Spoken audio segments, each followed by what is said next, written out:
5 copywriting tips for beginners. So the first copywriting tip that I would like you to pocket out of this video, I've prepared my notes here. There are 7 tips that I would like you to pocket out of this video. These tips are going to make you a better copywriter. But the last tip is my favorite.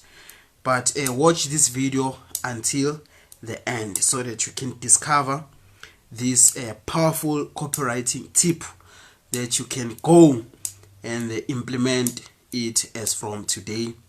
It's gonna help you to see whether your copy works or not. You know, before you send it to a client, apply this tip, and then you'll get a feedback whether your copy is converting or not. So without letting grass grows under my feet, let us step to these 7 copywriting tips that I would like you to pocket from this video. So the first copywriting tip is that you must write the way that you speak. So copywriting is often not taught in universities, and they are not paying enough attention to it, and at school it is not taught. So copywriting is the opposite, in most cases the opposite of what is being taught at school. School, it's about being professional. School, it's about being too academic, while copywriting, you have to talk as if you are talking to a friend you are having ice cream with at the park. Why do I say that? It's because the moment you sound too professional, the moment you sound too academic, people tend to feel their cortisol level, their stress levels, they rise, because the moment you are acting professional or too academic, you know, their stress levels, they rise, because now they have also to act professional. They have to be perfect when they are communicating with you. So academic stuff, professionalism is associated with stress. The moment we are being professional, levels of stress a little bit spike. While copywriting recommends, when you are selling something to your prospects, when you are writing maybe them a sales letter, you must write it as if you are talking to a friend, because human beings, you know, they tend to gravitate towards social media because it's casual. Human beings enjoy being with their friends and their families and their significant others because it's casualism. If there's a particular way, you know, when you are with your friend, you feel relieved because there's no perfection that is expected from you, you see. So human beings, they feel free, they feel stress-free, they feel comfortable when we are having a casual conversation with them. So when you want to send your message to your prospect, avoid being too professional, avoid being academic. Talk to your prospect as if you are talking to your friend. To give you an example, at school we were taught that when you are writing maybe a letter, because here in copywriting we also write sales letters. So at school we were taught that when you write the greeting, you have to say dear sir or madam. As far as copywriting is concerned, saying dear sir or madam, that is too professional. That's not how you talk to your friend. That's not how you greet your friend. Even if you are writing them a message, casual message from WhatsApp, you don't say dear sir or madam. You say hi friend, then you state their name, you see. So you want to talk as if you are talking to your friend, you know. You are corporate, right? But when you are having a conversation with your prospect, or maybe you are writing them something, talk as if you are talking to a friend. That makes them feel comfortable. And whenever a customer or a prospect is feeling comfortable around you, they are more likely to buy what you have to sell. The other thing that professionals like lecturers, you know, politicians, when they are speaking, they want to use jargons. They want to sound too academic so that they can be perceived as educated. While in copywriting, it's the opposite. You want to use as simple word as possible. You want to avoid jargons, you know. because your intention is to send your message to your prospect. You want to be heard. Why academics, they want to buy educational status. They want to be seen as people of high education levels. While in copywriting, when you use jargons, your copy will not convert very well over using simple words. For example, let's say maybe a word folk. Folk means people, but which word is more famous, folk or people? The word people is more famous. So the moment you use folk in your sales letter or any type of advertisement, you may lose some potential prospect, who would understand you if you said people, but you use folk, then the message gets lost. You see, so as copywriters, we are casual. We are talking to our potential customers as if we are talking to our friends. That makes them feel relieved. You see, so that's the first copywriting tip that I would like to give to you. Talk to your prospect as if you are talking to a friend. And the other copywriting tip I would like to give to you is this one. Spend 80% of your time sharpening your axe and spend 28% of your time cutting down the tree. So what does that mean? It means that you should spend 80% of your time doing research. Let's say maybe you have received an email from a particular prospect that want your copywriting services. In most cases, it takes like a month to complete, on average. In most cases, it takes like a month to complete a sales letter. So a lot of upcoming copywriters, they will just rush and start writing. You should spend maybe like 3 weeks doing research about the product that your prospect asked you to write about, to promote or to write about in your sales letter. So you should spend like 3 weeks doing research, then spend the last week, of which is the 4th week, writing, other than rushing and start writing on the first week, because it doesn't make sense to write something you don't have enough data about. No matter how good copywriter you are, but if you don't have enough data, about the product that you are writing about, your copy is more likely to fall flat. You see, so you want to be the guy who spend 80% of their time and 20% of their time cutting down the tree. So do research. Research sells, because when you've got research, you can find about the pain points of the people that you are writing this sales letter to, because when there's something that was said by Frank Ken, and he also heard from another guy, I've forgotten his name, but he was quoting this guy.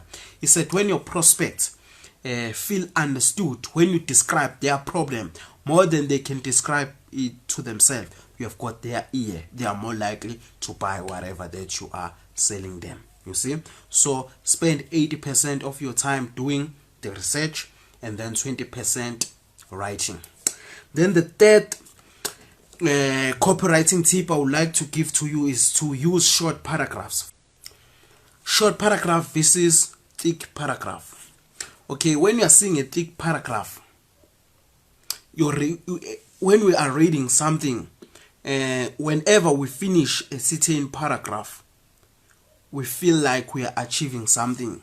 So the thicker your paragraph, the longer it takes for your prospect to get the reward of finishing that particular paragraph. So when you are having shorter paragraph, your prospect gets excited because the reward is so close. They have to read 3 lines and then they feel like they're accomplishing something. Then they move to the next paragraph. You see, so avoid using thick lines. Maybe your paragraph can be 3 lines, 2 lines, 1 line, and even 1 word. So your copy or your advertisement becomes clear and interesting to read, other than writing very thick paragraphs. You see, so you want to avoid thick paragraphs. Use shorter paragraphs, and they are converting. You see, copywriters, they write short paragraphs and they are converting. So that's why I said that copywriting tends to be the opposite of what is being taught at school. And then the fourth copywriting tip that I would like to give it to you so that you can pocket is that when you are writing copy, you must talk as if you are talking to one person. You see, human beings are greedy. Human beings want personalized attention. Let me give you an example. Let's say maybe you have a problem with mathematics. Now you need a tutor. Would you like to be assisted in group or as one-on-one or as an individual? You would like to be assisted as an individual. So the moment you talk to your prospect, maybe by saying, "Hi guys," your prospect be like, "Oh, I'm just 1 in 1,000, so you don't care." So you want to talk to your prospect as if you are talking to one person. So let's say maybe there's a sentence in your sales letter or your copy that states, "I created this product for you guys so that it can help you be able to do X, Y, and Z." That is wrong. What you should say is, "I've created this product for you, you see, so that it can help you achieve X, Y, and Z." You see, that is more personalized. Even in email marketing, there's because of technology, there's now a feature, when you're having an email list where you can personalize people's emails. Like you can say, "Hi, my name is Bonello." It's a one email. You say, "Hi, Bonello." It goes to me, that email, of which is the same email that is going to the other person, but it starts with their name. Like maybe their name is John. "Hi, John." Then the other person is, "Hi, Tom." It's the same email, but has been customized, has been personalized. So the moment you personalize something, people pay attention, because the reason companies are looking for attention, we're advertising because we want attention. So when you want your prospect to pay attention to you, try to personalize your message as much as you can. So when you are writing copy, don't talk as if you are talking to a group. Talk as if you are talking to one person. I learned this from Dan Lok. I know a lot of people, they hate Dan Lok, but there's something you can learn from him. I've got no problem with him. I've learned a lot from him. But some other people, they hate him, but nobody is perfect. Take what you like from him and leave what you don't like, because not everybody is perfect. I myself am also not perfect. I have my own faults, you see. Yeah. So when you, like, let's say he was making an example like public speaking. When you are on stage, don't talk as if you are talking to a group of people. Use you.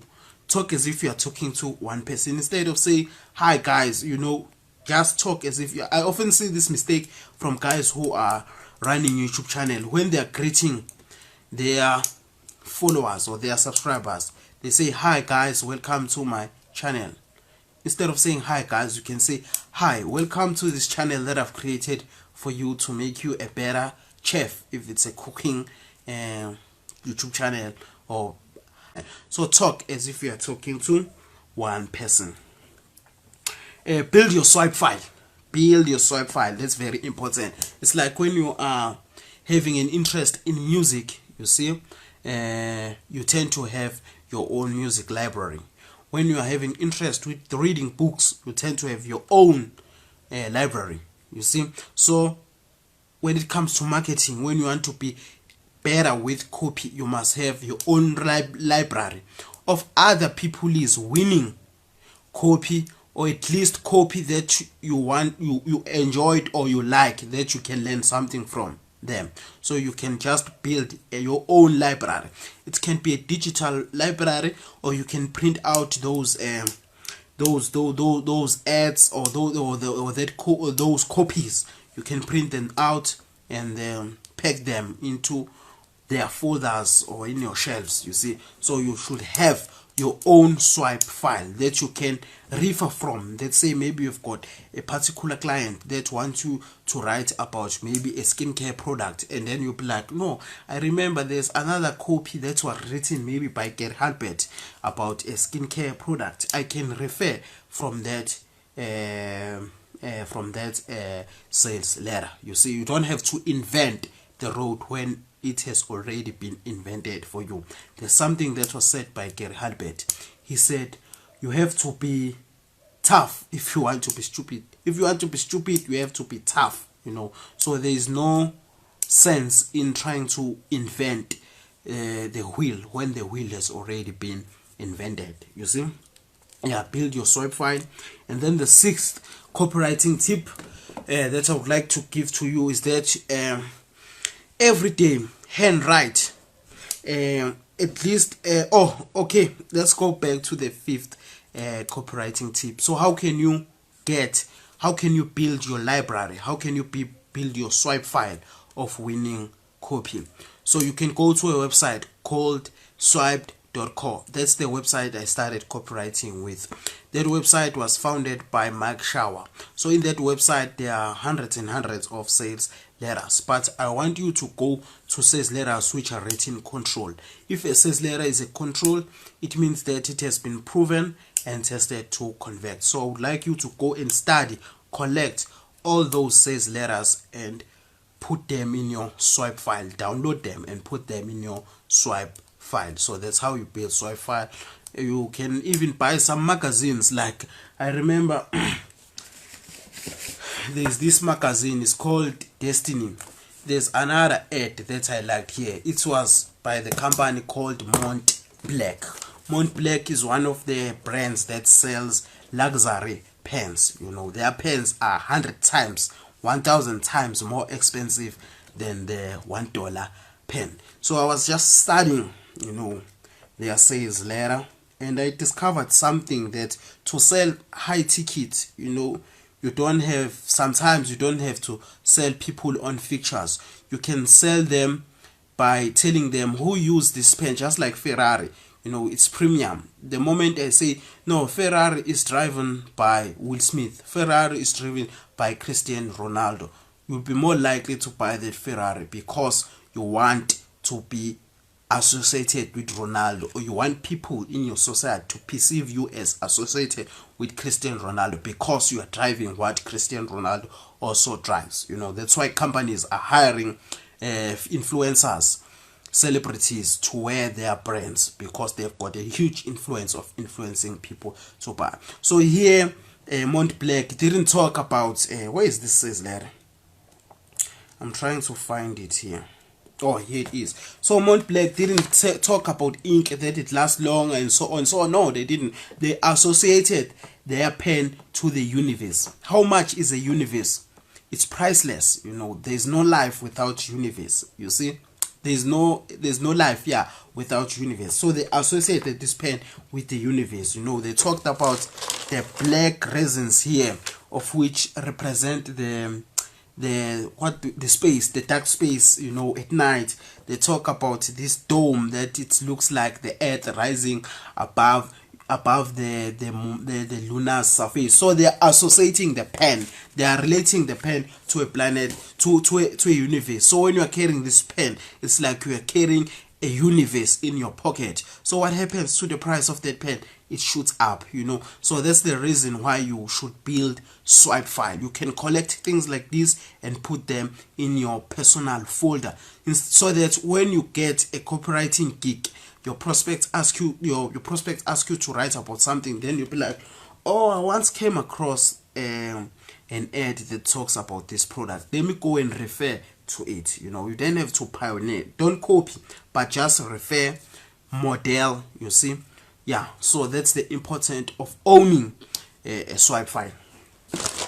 Then the sixth copywriting tip is that you should handwrite. Just spend every day just to take one sales letter from swipe.co or any other resource, but that ad should be, or that copy should be, a control, proven and tested ad, or proven and tested copy to convert. Handwrite it at least once every day, from word to word. What are you doing? By so doing, you are downloading that copywriter's writing style in your brain.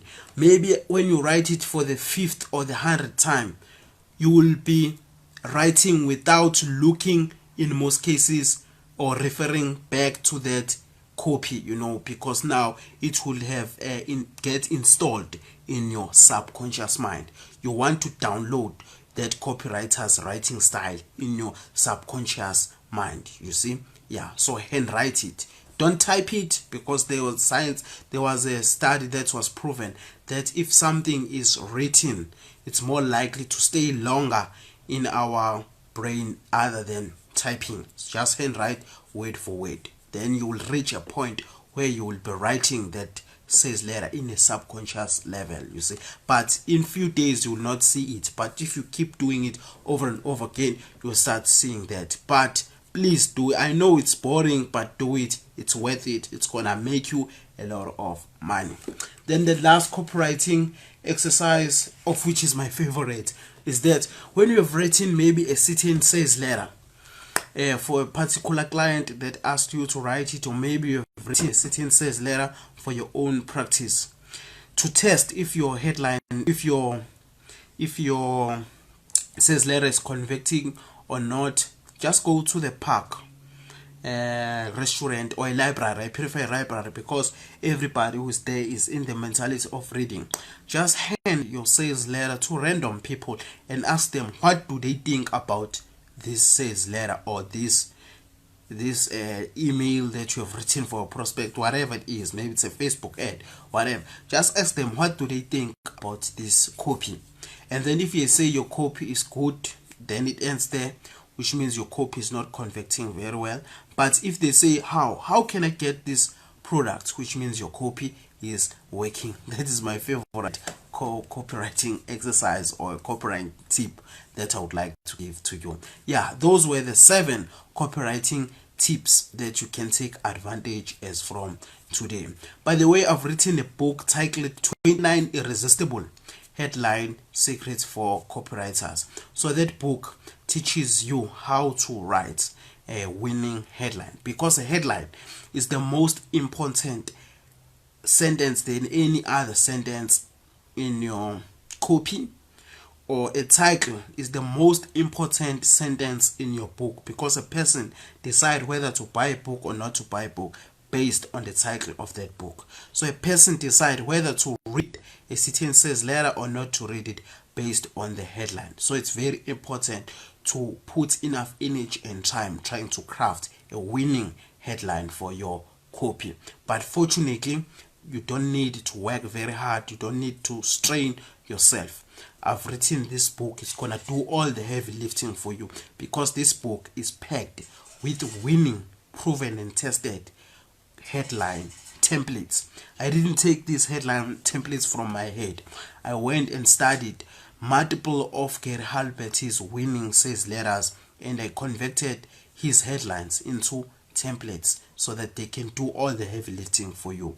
You gotta be tough if you want to be stupid. You don't have to reinvent the wheel when the wheel has already been invented.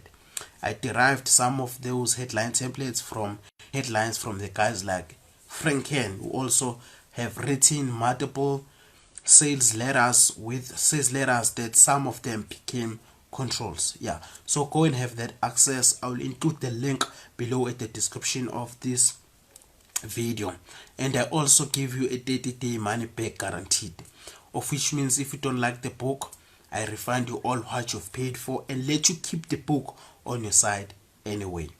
That's how safe it is to buy this book. You have got nothing to lose, because if you don't like it, you get refunded. If you like it, which means you are also gaining something. Yeah, so go and get my book that I've written for you for peanuts, less than a happy meal with friends. Yeah, congratulations for watching this video till the end. Press the subscription button and notification bell if you still want me to keep teaching you on how to become a better copywriter than you are today. Have a great day. Take care. I love you.